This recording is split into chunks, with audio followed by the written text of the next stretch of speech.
Hello friends, welcome to my YouTube channel. Today I am going to start new chapter physics chapter number 7 motion.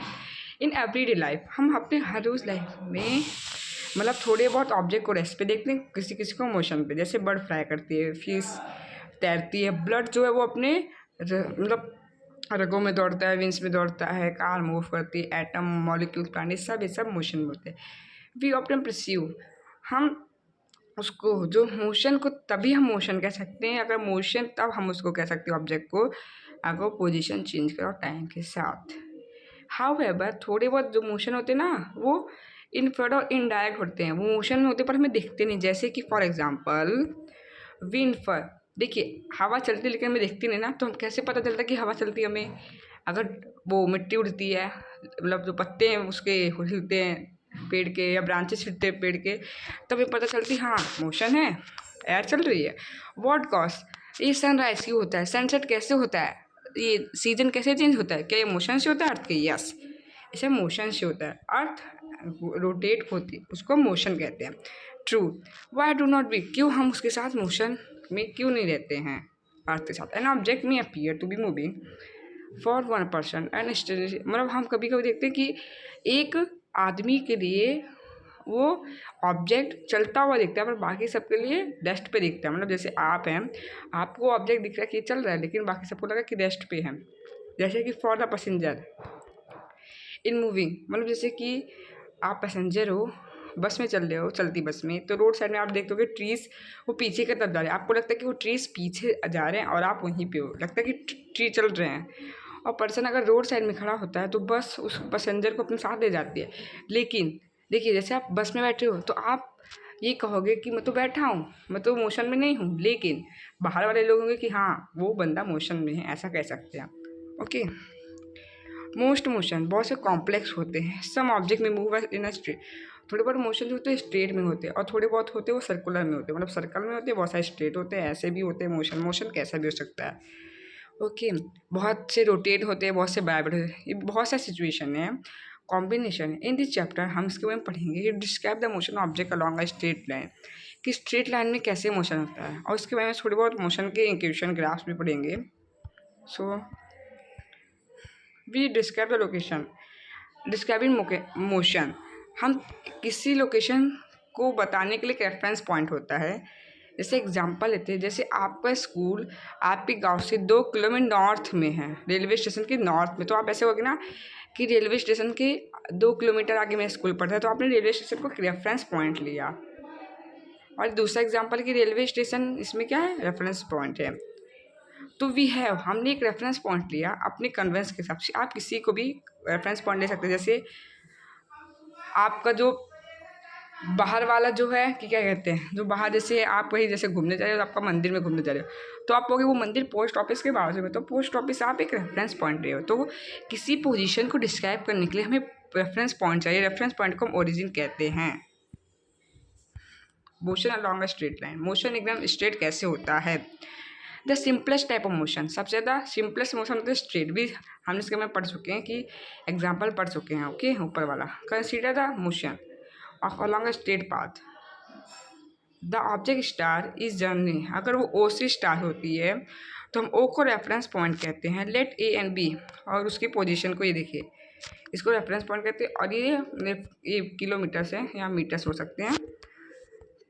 तो जैसे at first the object move, जैसे देखिए ओ से सी गया, सी से B गया, B से ए गया. ओके.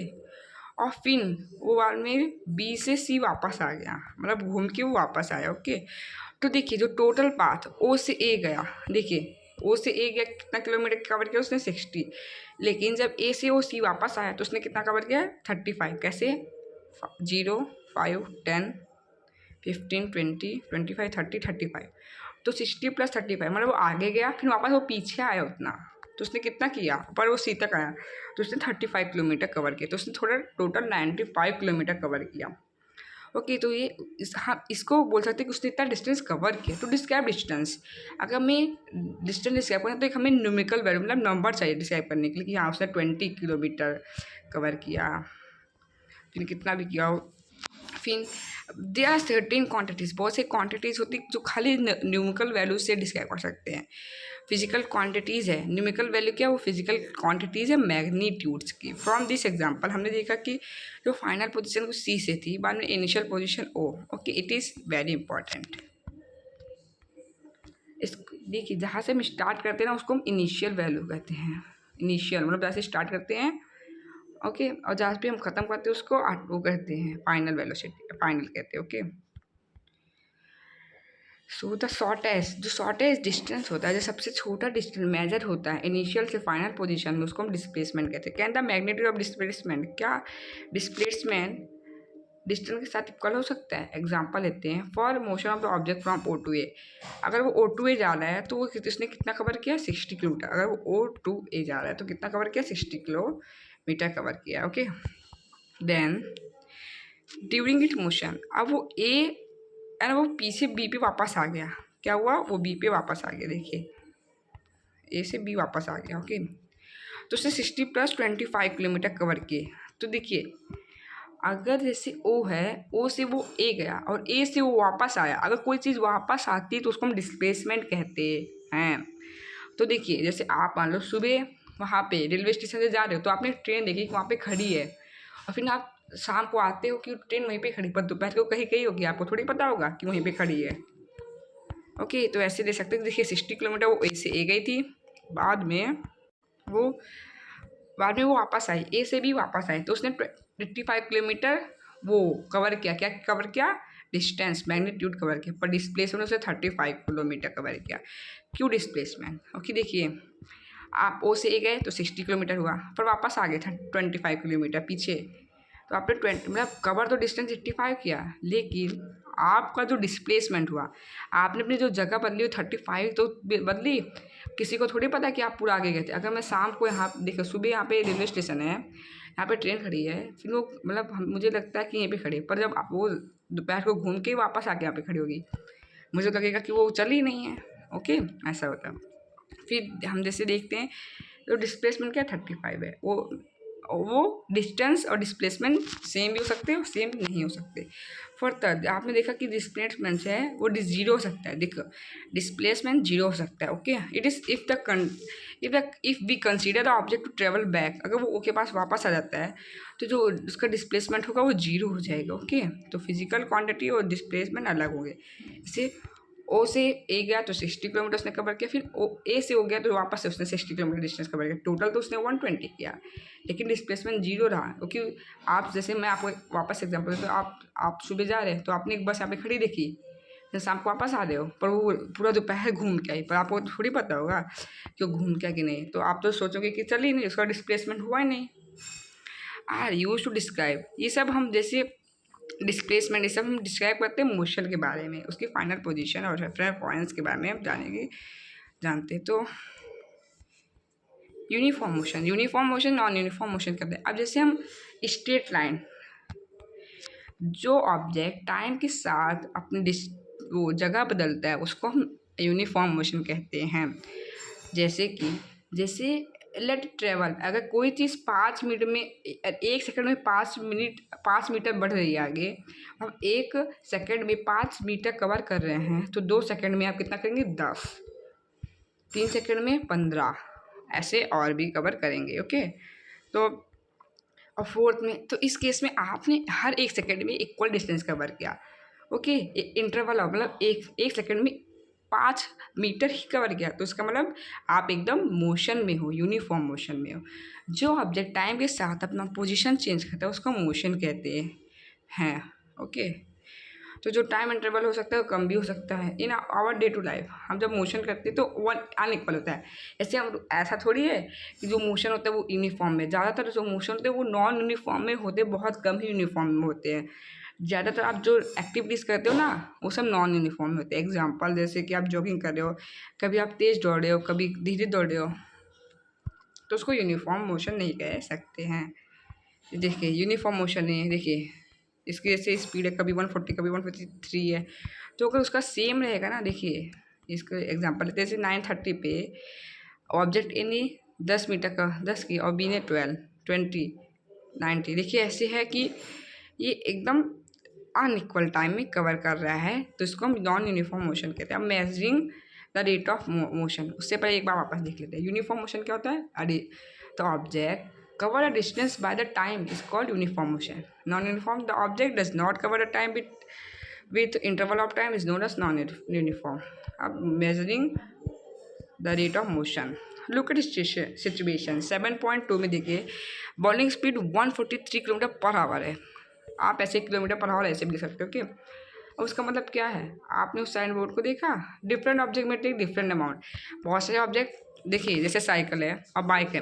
बाइक ऑब्जेक्ट जो वो टाइम ज़्यादा लेता है, साइकिल जो ज़्यादा टाइम लेगा बाइक से, कि नहीं है? अब एरोप्लेन, ट्रेन को ले लो, ट्रेन कहीं पहुंचाने के लिए 1 दिन लेगा, पर एरोप्लेन वो 2 घंटे में पहुंचा देगा।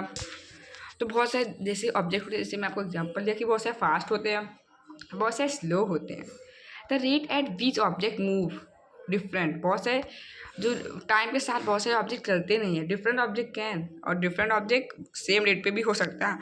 On the way of measuring the rate of motion of an object, तो हमें इसका डिस्टेंस कितना उसने ट्रैवल किया है यूनिट टाइम में, उसको हमें निकालना है। दिस क्वांटिटी, इसको हम एसआई यूनिट ऑफ स्पीड का, एसआई मतलब स्पीड इज मीटर पर सेकेंड। जो स्पीड है वो मीटर पर सेकेंड होती है। This is represented by the symbol.